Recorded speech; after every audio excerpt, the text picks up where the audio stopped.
Well, greetings and salutations to steal a YouTuber's introduction. I'm Matt Windsor. I'm going to be talking in a talk in which Matt Windsor talks for 30 minutes about Sonic the Hedgehog and Knuckles. So, why am I talking about Sonic the Hedgehog? Well, an email came into my inbox a while ago saying, and I quote, "Do you have a niche interest you enjoy talking about? Then why not come give a talk for us? We welcome a range of topics and would be glad to have you." Well, this is, I would say, a niche interest. I enjoy talking about it. I'm giving a talk, and hopefully you'll still be glad to have me after the end of this talk, which, by the way, I'm recording. Basically, this is my first take, so if this makes it onto the talks, then that's amazing. But also, I have absolutely no idea whether I'm actually going to hit 30 minutes, so there may be false advertising happening in this talk. Ah, well. There's also the HackSoc talk page that says that attending talks is a great way to get a diverse look at what a degree in computer science can be, whether it's more focused on industry or academia. Well, we're going to have to ignore that one because this is all about Sonic the Hedgehog. And Sonic the Hedgehog is 30 this year. And I am also 30 this year, but I am not Sonic the Hedgehog.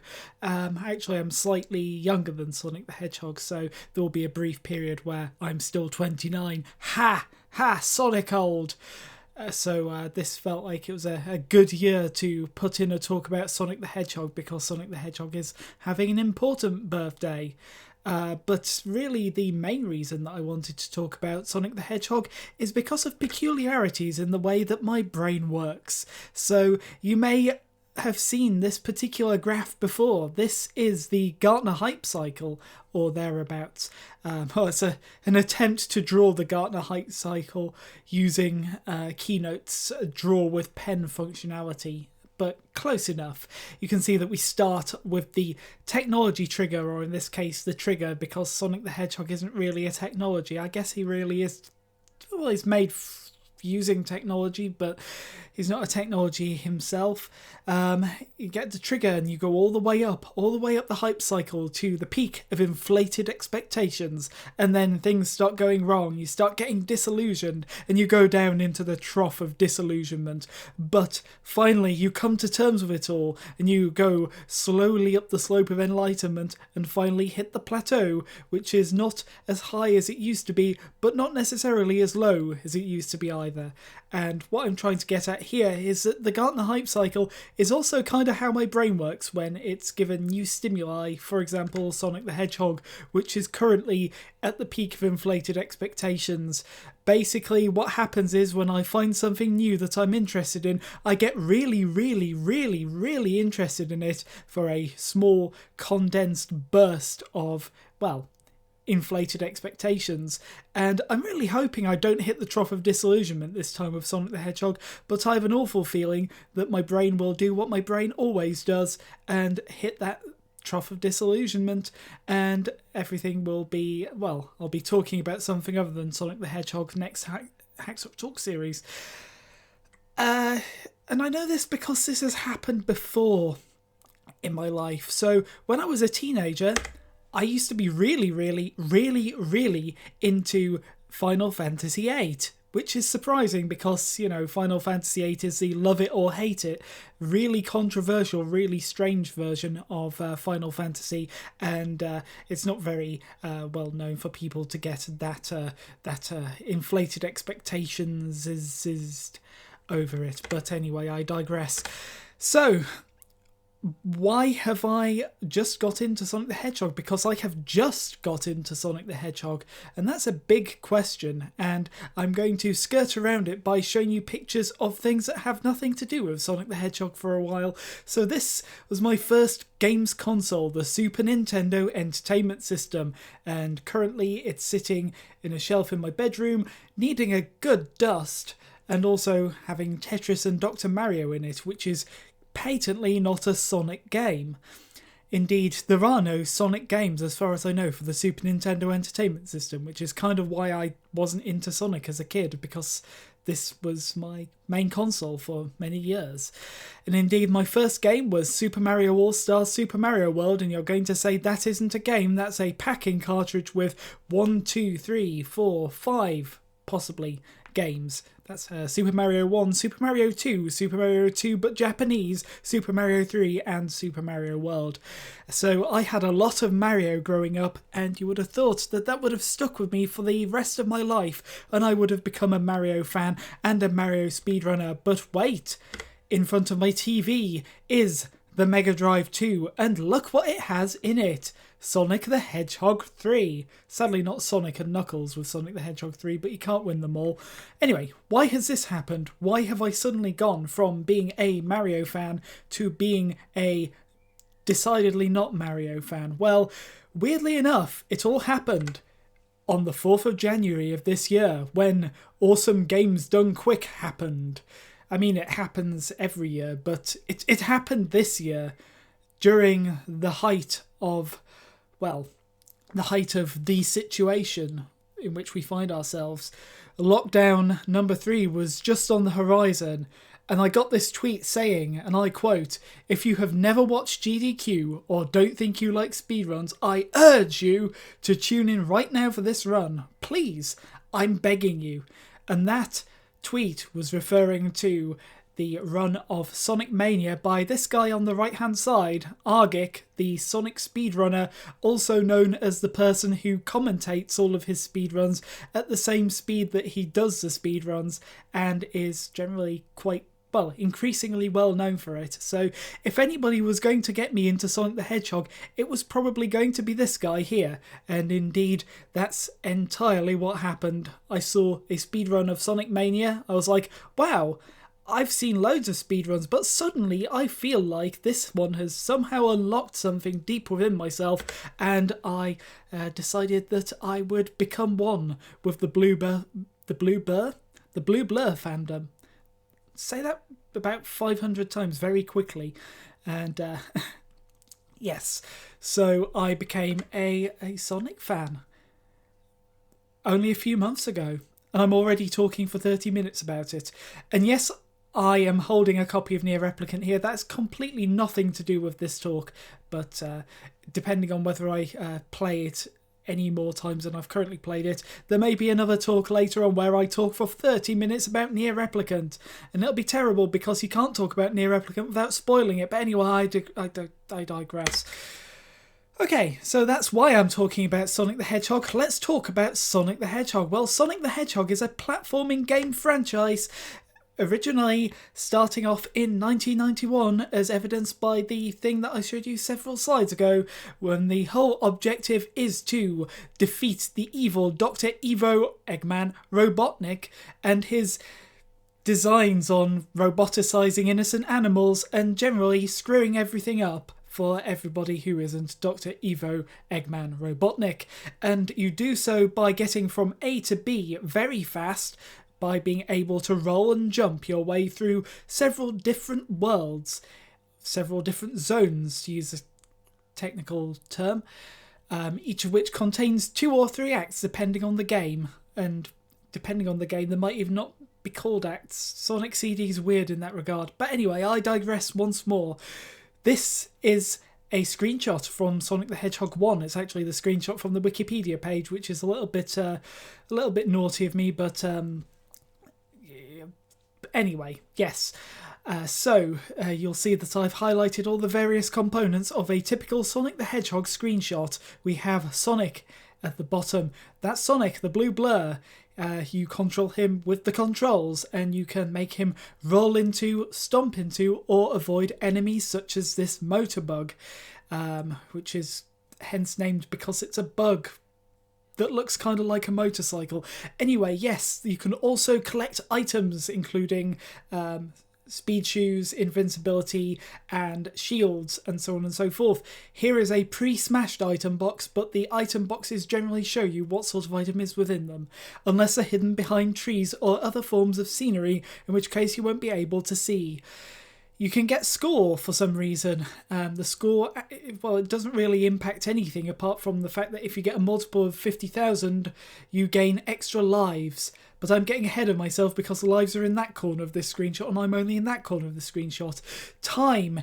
The game tracks time. Certain forms of Sonic the Hedgehog track time with centisecond accuracy, which is really useful for speedruns. It means you don't have to have a separate timer going, timing the speedrun. Rings are one of the most important gaming concepts of Sonic the Hedgehog. If you don't have any rings and you touch an enemy, you die. If you touch spikes, you die.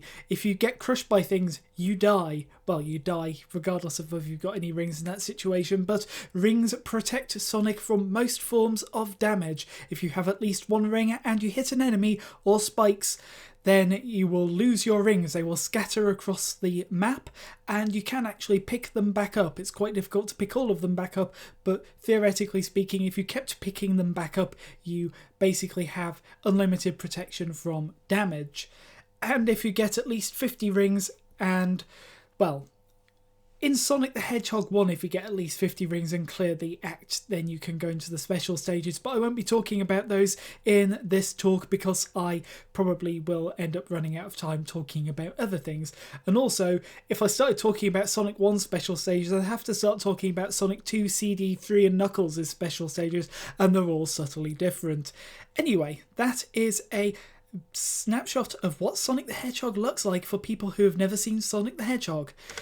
And I'm specifically talking about classic Sonic here because we don't speak of modern Sonic, at least not in this particular talk, because that would make it even longer than half an hour, and I'd have to go on about how Sonic's really hit the polygon ceiling and hasn't been quite as good as it used to be. Somebody asked me if I would talk about Sonic 06. It's no use! Anyway, the Sonic the Hedgehog classic franchise started in 1991 with Sonic the Hedgehog, funnily enough, and then there was a sequel in 1992, Sonic the Hedgehog 2, and then there was another sequel in 1994, Sonic the Hedgehog 3. You may have noticed that I've jumped over Sonic the Hedgehog CD, which is also a kind of sequel to either Sonic the Hedgehog 2 or 3 or 1, depending on your particular view of canon, but that was released for the Sega CD, a rather obscure little extension for the Mega Drive. Actually, it's called the Mega CD in Europe. I do apologise, confusing my terminology. And that one had various CD-related enhancements. And then, of course, we also had, after Sonic the Hedgehog 3, which was one half of a bigger game, and the second half was Sonic and Knuckles. If you plug Sonic the Hedgehog 3 into Sonic and Knuckles, you get Sonic 3 and Knuckles, which is generally regarded as one of the best Sonic games ever. If you plug Sonic 2 into it, you get Knuckles the Echidna in Sonic 2. If you plug any other game in, you don't really get anything. But anyway, you may be thinking, well, Mega Drive, not everybody has a Mega Drive. How do I play Sonic? Well, there have been various different ports over the years. The most recent, well, some of the most recent have been the ones created by Christian the Taxman Whitehead. I don't know why he's called the Taxman. He certainly hasn't been taking my tax anytime soon, but he has been taking my money because these ports are pretty good.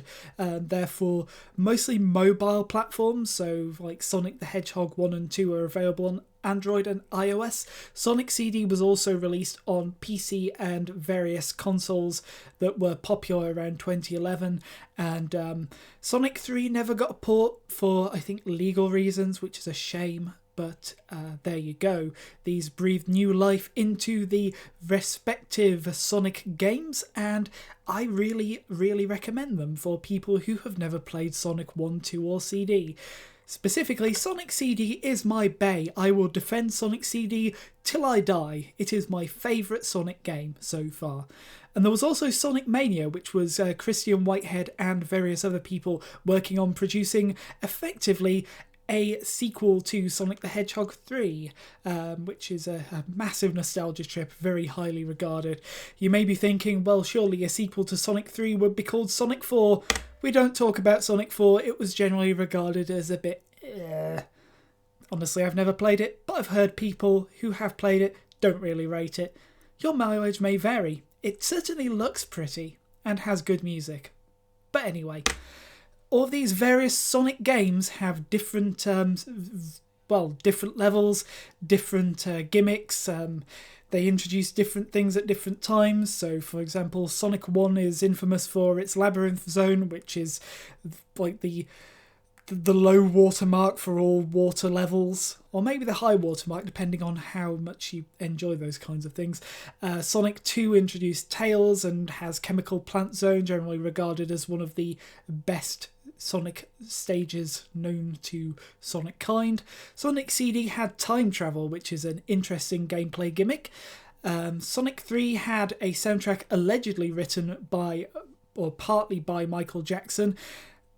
There is still debate as to whether that's true or not. Sonic and Knuckles had Knuckles. I mean, Sonic 3 also had Knuckles, but Sonic and Knuckles had more Knuckles.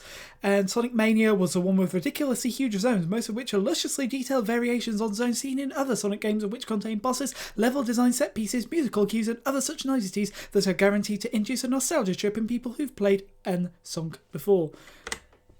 And there you have it. I'm now going to go into excessive detail about design elements of Sonic the Hedgehog, and to help me, I've got a random recording of me trying to quote-unquote speedrun an a zone. I always get the terminology confused in Sonic CD.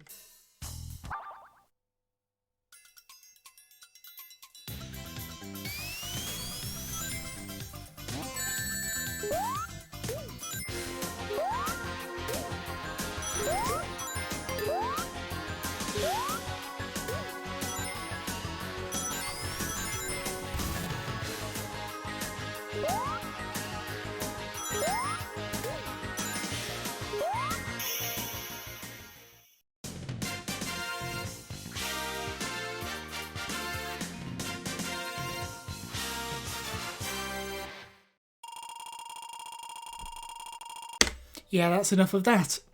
So, hopefully what you'll have noticed, even from that fairly mediocre attempt at running a speed, is that Sonic is based on three key concepts. There's speed, obviously.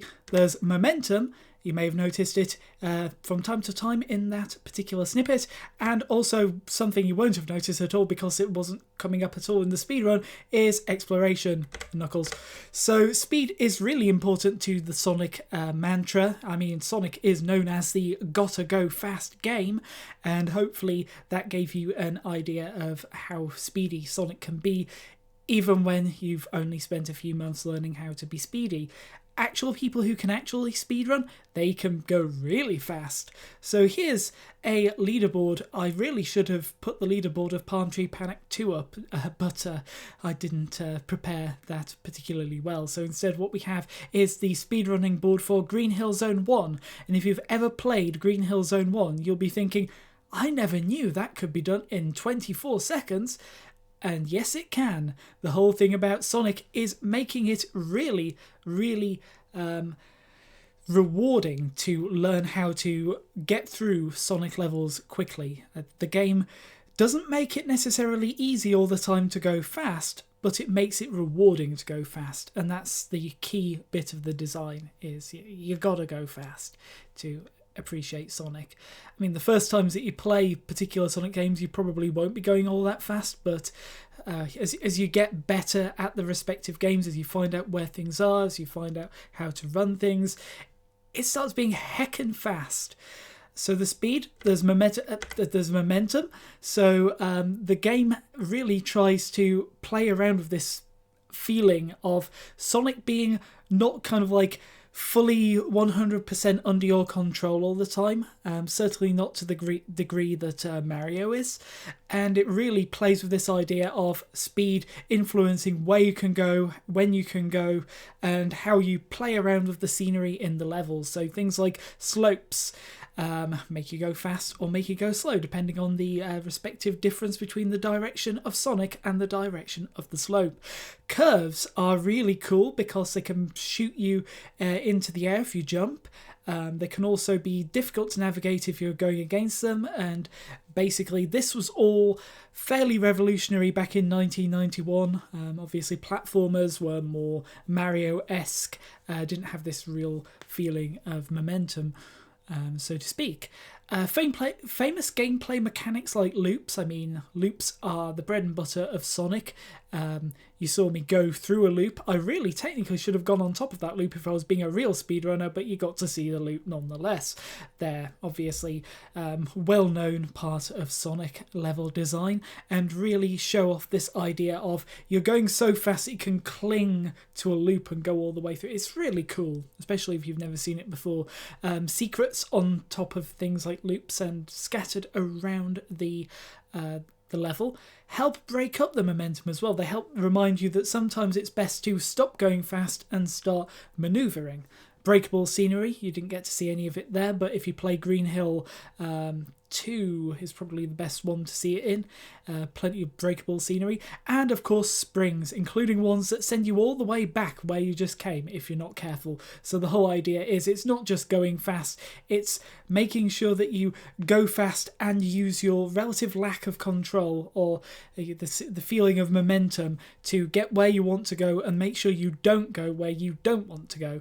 And then finally there's exploration, and this particular reference is probably lost on most of the audience, but there was a game show called Strike It Lucky hosted by Michael Barrymore, who you don't really see enough of these days for reasons. Anyway, Michael Barrymore used to say quite often in the final bit of Strike It Lucky, would you like to go top, middle or bottom? And as you can see in this particular the particular set design is based around there being 3 different routes from the left hand side to the right hand side, picking up prizes as you go along. And Sonic is very similar to Strike It Lucky because you have a top route usually. You often have a bottom route as well, obviously, and then you often have various different middle routes available to Sonic, and quite often the idea is that if you manage to stick on the top route, that's usually the fastest, it's usually the most rewarding, but it's usually trying to throw you back off it if you're not careful. It really rewards playing with speed and momentum. The bottom route tends not to be a good idea. We'll see an example of that in a bit. Sometimes it is, sometimes it isn't. But the top route is usually trying to throw you down onto the bottom route, and you're trying to keep fighting against that and keeping on the top route, unless you're exploring and looking for secrets, in which case there are often lots of secrets in all of the various different routes, really helping reward people who are exploring. So the games cater to both people who want to go fast through one set route and the people who want to explore at their own leisure. So here's an example map. So here's Green Hill 1 mapped out by Sonic Zone Zero. I'll be using some of these maps just to show you some of the levels. If you're not wanting to know what the level looks like, close your eyes now. But here we see the interplay of the various different bits of Sonic the Hedgehog level design. We have kind of straightaways at the start, which really reward playing around with this idea of speed. We have multiple different route splits. The top route is generally, at least in the middle of this level, the best route. You'll see the red line. That's the line that I learned for speedrunning. I think it was by Pho, I can't pronounce the name, came up with that route, or at least came up with this tutorial that taught me that route. And you can see it generally progresses over the top route until we get to the 3 route split. We've got a famous gameplay device, and you can just about squint and see a secret on the top of it. That's classic Sonic level design. And yeah, hopefully you can see how sort of like momentum propels you down slopes, round loops, through tunnels, and shoots you into the air. There's an interesting thing here where you really have to, if you're trying to speedrun, you have to be careful when you're coming out of that tunnel bit, because the momentum will take you up into the air and slow you down, which is not something you want to do. So there's this idea of you need to both fight with and against what the level is trying to do with your speed. Another example is Stardust Speedway 2 from Sonic CD, and here's an example of the whole idea of multiple routes being taken to its natural conclusion. There are 11 billion ways you can get from one side to the other. This isn't even the full level, but you can see there's one particular route, which is Cronoon's speedrunning route. This one doesn't actually take you the top route. It eventually takes you down the bottom route, which is a little unconventional, but you can see there are boosters trying to speed you up. There's wavy bits sending you up and down, crossing over pathways, loops, loads of stuff, springs.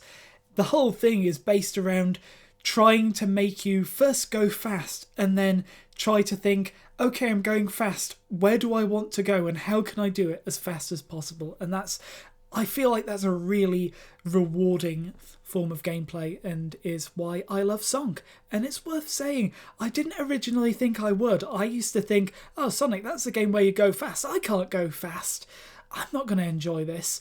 But lo, here I am talking for half an hour about Sonic the Hedgehog. And here's the level that I showed you earlier. I just wanted to put it up to show you that there's a lot of it that you didn't see on that quote-unquote speedrun. Even if I was to take a more optimal route, you'd see a different route and would not see the route that I showed. And these levels are just generally quite full.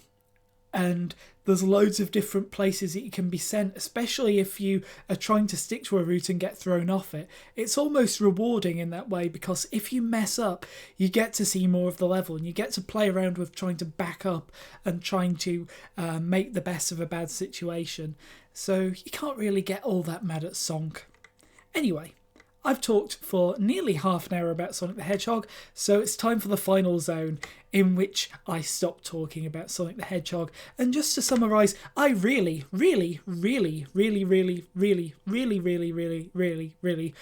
like Knuckles the Echidna. Sorry, I mean Sonic the Hedgehog. For now at least. I'll probably have moved on to a very different topic for my next talk, and you'll probably ask me, okay, how's Sonic going? And I'll go, Sonic? What's that? But I hope not, because I have Sonic plans in the making. So you may be wondering, well, what does any of this have to do with computer science? Well, I work in the RoboStar group in the Department of Computer Science. That's RoboStar. Sonic's enemy is Dr. Ivo Eggman Robotnik, who specialises in roboticization. See where I'm going? See where I'm going? Dr. Robotnik built the Death Egg in Sonic 2, which is a parody of the Death Star from Star Wars RoboStar.